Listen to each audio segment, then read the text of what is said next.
বিচারের পূর্বে সবচেয়ে গুরুত্বপূর্ণ অংশ হল তদন্ত। তদন্ত কি? ইংরেজিতে ইনভেস্টিগেশন। রিমান্ড যখন তখন যে কাউকে দেওয়া যায় না।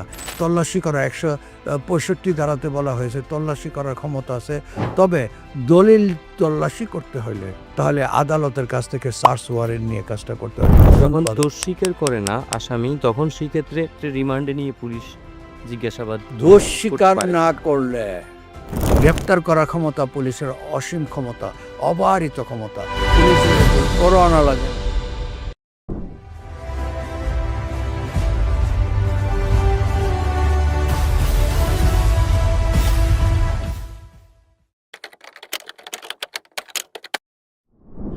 সুপ্রিয় দর্শক শ্রোতা, আপনাদের সকলকে স্বাগত জানাচ্ছি হান্নান মিয়ার আইন পাঠের আজকে নতুন একটি পর্ব। আমরা এই পর্বে শুনব তদন্তের বিষয়াদি এবং একটি মামলা পরিচালনার ক্ষেত্রে তদন্ত কতটা গুরুত্ব বহন করে। যথারীতি আমাদের সাথে এই অনুষ্ঠানে রয়েছেন গণপ্রজাতন্ত্রী বাংলাদেশ সরকারের অবসরপ্রাপ্ত অতিরিক্ত সচিব, বাংলাদেশ পর্যটন কর্পোরেশনের সম্মানিত সাবেক চেয়ারম্যান জনাব মোহাম্মদ হান্নান মিয়া স্যার।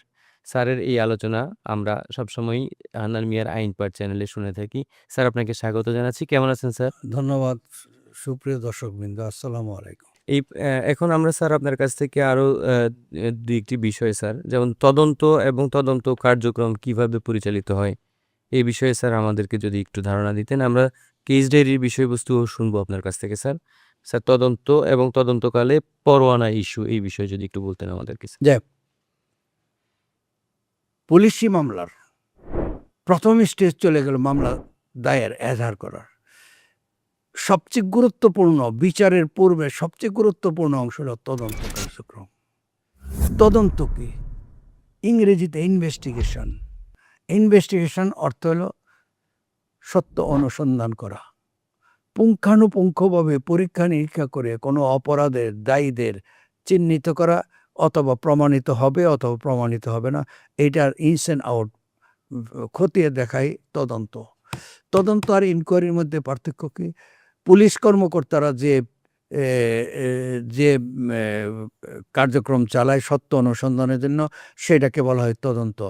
আর ইনকোয়ারি বলতে বোঝা হলো যে জুডিশিয়াল ম্যাজিস্ট্রেট বা যে কোনো ম্যাজিস্ট্রেট যদি আদালতের আদেশ কোনো ম্যাজিস্ট্রেট যদি তদন্ত চালায়, সেটাকে বলা হয় জুডিশিয়াল ইনকোয়ারি বা ইনকোয়ারি। স্যার, ইনকোয়ারি এবং ইনভেস্টিগেশন।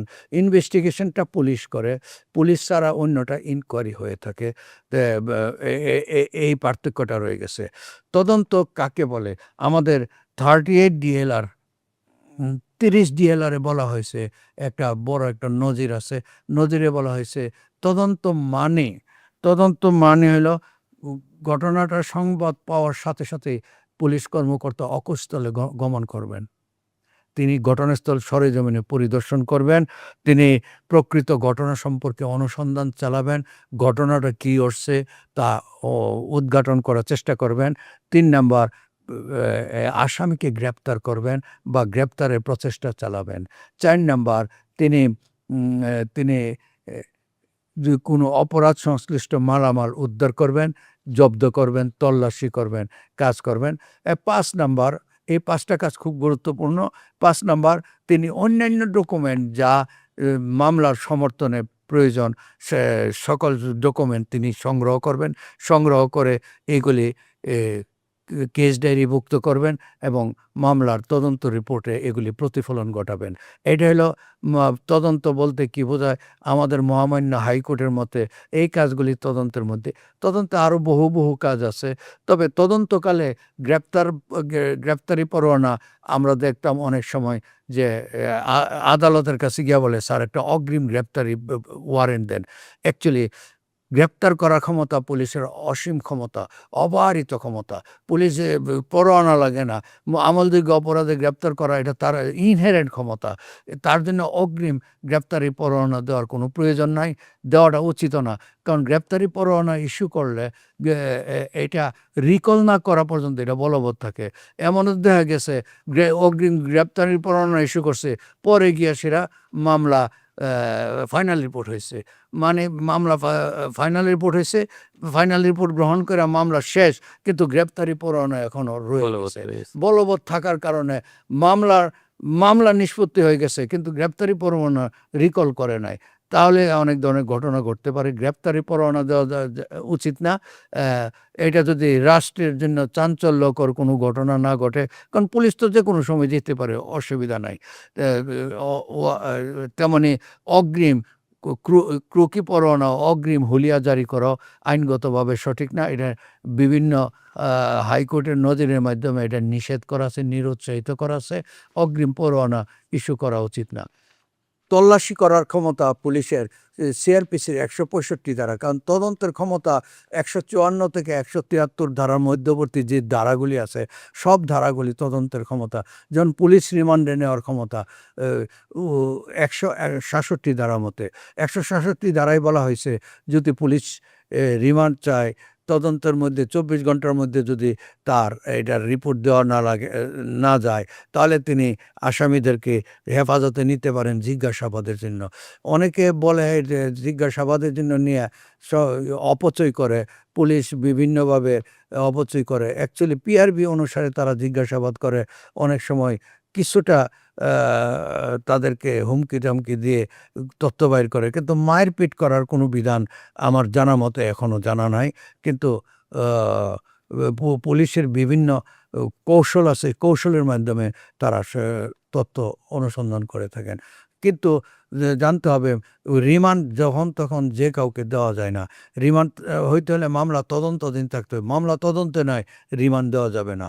মামলা দায়ের হয় নাই এমনি 54-এ রিমান্ড দেওয়া, এ ধরনের বাজে ইনস্টেন্স আছে।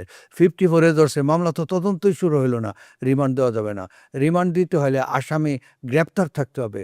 আসামি গ্রেপ্তার নাই, তার নামে একটা রিমান্ড ইস্যু করবে, এ ধরনের একটা অস্বাভাবিক কথাবার্তা, এ ধরনের ঘটনা অনেকে বলে থাকে, কিন্তু এটা কোনো দিনও উচিত না। তেমনি কেস ডায়েরি না থাকলে রিমান্ড দেওয়া উচিত না। আসামিকে ম্যাজিস্ট্রেটের সামনে উপস্থিত না করলে রিমান্ড দেওয়া উচিত না। আসামির হাল অবস্থা কেমন, সে রিমান্ডে যাওয়ার মতো উপযুক্ত কিনা, তাকে জিজ্ঞাসাবাদ করার উপযুক্ত কিনা, সে যদি মুমূর্ষ হয়ে যায় তাকে তো আগে হাসপাতালে নিতে হবে, সুস্থ করতে হবে, তারপরে রিমান্ডে নেওয়ার প্রশ্ন আছে। তেমনি একজন 164-এর মধ্যে দোষ স্বীকার করবে বলে রিমান্ডে নিয়েছিল, কিন্তু দুঃস্বীকার করার জন্য ম্যাজিস্ট্রেটের সামনে গেল, সে দুঃস্বীকার করলো না, তাকে পুনরায় আবার রিমান্ডে দেওয়া যাবে না, কারণ সে দুঃস্বীকার করলো না। এখানে এটা একটা অ্যাবিউজ হওয়ার সম্ভাবনা থাকে, যে তুমি আগে ধরে নিয়ে এসি, তুমি দুঃস্বীকার করলো না, এবার আনছি, এবার সে খুব ভালোভাবে টাইট দেবো, এ ধরনের অপব্যবহার হইতে পারে। এই জন্য যে একবার 164-এর জন্য যাকে নেওয়া হয় সে দুঃস্বীকার করুক বা না করুক, তারপরে আর রিমান্ডে নেওয়া যায় না, এই সকল বিধান আছে। পুলিশ যদি হত্যা মামলা হয় সাথে সাথে সুরতহাল করার এবং পোস্টমর্টমের ব্যবস্থা করার বিধান আছে। এটা পুলিশেরই ক্ষমতা। শুধু হেফাজতে মারা গেলে ম্যাজিস্ট্রেট এটা সুরতহাল করে থাকে, অথবা কবর থেকে লাশ উত্তোলন করা হলে ম্যাজিস্ট্রেট এটা সুরতহাল করে থাকে। নাহলে সুরতহাল করার ক্ষমতা পুলিশেরই, একচেটিয়া ক্ষমতা, তদন্তকালে এই কাজগুলি করেন। অনেক সময় যে আঙ্গুলের টিপস নিয়ে সেরা, কারণ দেখা গেল চুরিটা কে করছে, কোথাও কোথাও আঙ্গুলের ছাপ থাকে, এটা আলাদা সিআইডি বিভাগের একটা ব্যবস্থা আছে, আঙ্গুলের ছাপ দিয়া আসামি শনাক্ত করা যায়। এইগুলি আঙ্গুলের ছাপ সংগ্রহ করে তদন্তকারী কর্মকর্তা। ঘটনাস্থলে গিয়ে ঘটনাস্থলের মানচিত্র প্রণয়ন করে। মানচিত্র প্রণয়ন করে হলে মানে হিনিয়াস ক্রাইমগুলির ক্ষেত্রে একটা মানচিত্র অবশ্যই ম্যান্ডেটরি। এলাকার মানচিত্রটা করতে কোন দিক দিয়ে কী ঘটনা ঘটেছে সেটার বিবরণের সাথে যাতে মিলে মানচিত্র তৈরি করে। তারপরে 164-এর জন্য দেওয়া হয়। যদি আসামিকে জিজ্ঞাসাবাদ করার পর যদি দেখা যায় সে দোষ স্বীকার করে, অনুতাপ হয়ে যায়, অনেক সময় অনুতাপ হয়, সে ভুল বুঝে বলছে স্যার আর ভুল করব না, আমি আবার দোষ স্বীকার করি, তাহলে কিন্তু সিআরপিসি ১৬৪ ধারার মতে judicial magistrate judicial confession record করার বিধান আছে। এটার খুবই সাক্ষ্যগত মূল্য।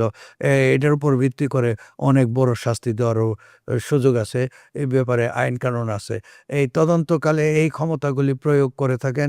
লাশ উত্তোলন থেকে নিয়ে সুরতহাল এবং এটা কি পোস্টমর্টেম, এই কাজগুলো পুলিশ তদন্তকালে করে থাকে। পুলিশ গ্রেপ্তার করবেন, এটা পুলিশের ক্ষমতা ১৫৭তে বলা হয়েছে, সিআরপিসি ১৫৭তে। তিনি ঘটনাস্থলে যাবেন, আসামি ধরার চেষ্টা করবেন এবং অপরাধে ব্যবহৃত মালামাল জব্দ করিয়া আলামত হিসেবে এগুলি পুলিশ মালখানায় প্রেরণের ব্যবস্থা করবেন। তারপরে আছে হলো তল্লাশি করা ১৬৫ ধারাতে বলা হয়েছে তল্লাশি করার ক্ষমতা আছে। তবে দলিল তল্লাশি করতে হইলে দলিল তল্লাশি অপরাধে ব্যবহৃত মালামাল আ আ সংগ্রহের জন্য তল্লাশি পুলিশ করতে পারে। কিন্তু দলিল যদি উদ্ধার করতে হয় তাহলে আদালতের কাছ থেকে সার্চ ওয়ারেন্ট নিয়ে কাজটা করতে হয়। এটা একটা স্পেশাল, এটা পুলিশ সরাসরি দলিল কারো তল্লাশি করতে সঙ্গতের পারবে ভিতর না। থেকে এটা করতে পারে না। আদালত থেকে সার্চ ওয়ারেন্ট নিয়ে, অগ্রিম সার্চ ওয়ারেন্ট নিয়ে এই কাজটা করে থাকে। এ এবং পুলিশ গ্রেপ্তারের ক্ষমতার মধ্যে কিন্তু একটা আছে, তিনি আসামিকে অনুসরণ করতে, করতে নিজের জুরিসডিকশনের বাইরে বাংলাদেশের যেকোনো জায়গায় অনুসরণ করতে পারেন। পুলিশের এই ক্ষমতা দেওয়া আছে। নাহলে তো আসামি ধরা যাবে না। এই জুরিসডিকশন থেকে ওই জুরিসডিকশনে চলে যাবে, এই জুরিসডিকশন থেকে ওই জুরিসডিকশনে চলে যাবে। তারপরে সাক্ষীদের তলব করতে পারেন। সাক্ষীদের সাথে সৎ ব্যবহার করতে হবে। তাদেরকে ভয়-ভীতি প্রদর্শন করা যাবে না। পিআরবিতে এটা সুস্পষ্টভাবে বলা আছে।